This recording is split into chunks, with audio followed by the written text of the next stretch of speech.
So today I'm behind the wheel of the 2023 Mazda 3 Hatchback, and I'm going to take some time to go through the interior of this thing. So starting as I normally do, from left to right. Over on the left, you've got your window switches, you got your rear mirror adjust right here. Up top, you've got a door latch, you've got your door locks, you've got a nice Bose speaker, which I'll showcase better on the passenger door. To the right of that, you've got the ability to toggle off all the driver assistance systems like the lane assist. You turn that off, you push that button and it'll turn all that off. You got a camera view button, so pushing this once enables camera views to appear up on the navigation display. Pushing again, alternative views.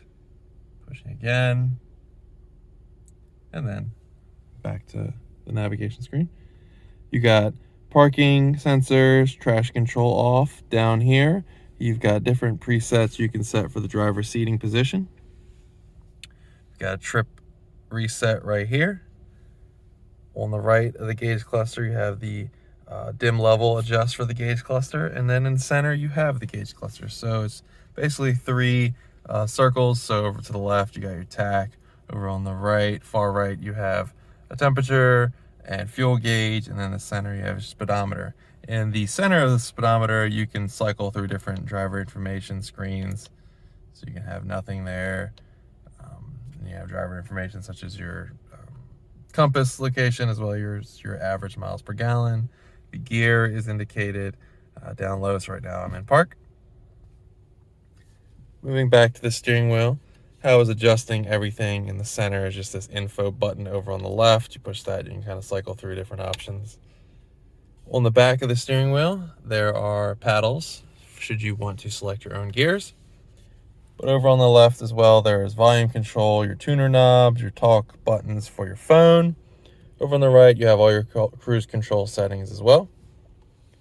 Give you a better look at the steering wheel. Back behind the steering wheel and to the right, you have the engine start-stop button. And then you have that navigation display, which I kind of teased with the camera view buttons. So it's basically 5 main options or pages, as well as if you connect your phone, you'll have kind of an option to go to the right. For example, when I use Android Auto, it kind of enables another option to the right, and I just toggle over and I'm in Android Auto. But starting at the top, you have information. You got a fuel efficiency monitor, a Sirius XM travel link, and a vehicle status not monitor. So let's go into fuel efficiency real fast, showcasing the miles per gallon of the vehicle, how fuel efficient it is. Let's go to vehicle status monitor, showcasing your next service, maintenance details, things like that. Entertainment, obviously whatever media you're listening to. Communication, where your phone is connected. Navigation, obviously your maps. Go into settings real fast, showcasing the changes you can make to your vehicle displays, sound settings, safety settings, vehicle settings, connectivity settings, and system settings, like you know, language, time, anything you normally change in a vehicle. Coming down from there, you've got your HVAC controls, temperature knobs for both the driver and the passenger. You can sync them together. Everything is kind of changed up here and showcased by this little digital display. You've got heated seats for both the driver and the passenger, as well as heated steering wheel option, hazards in the middle.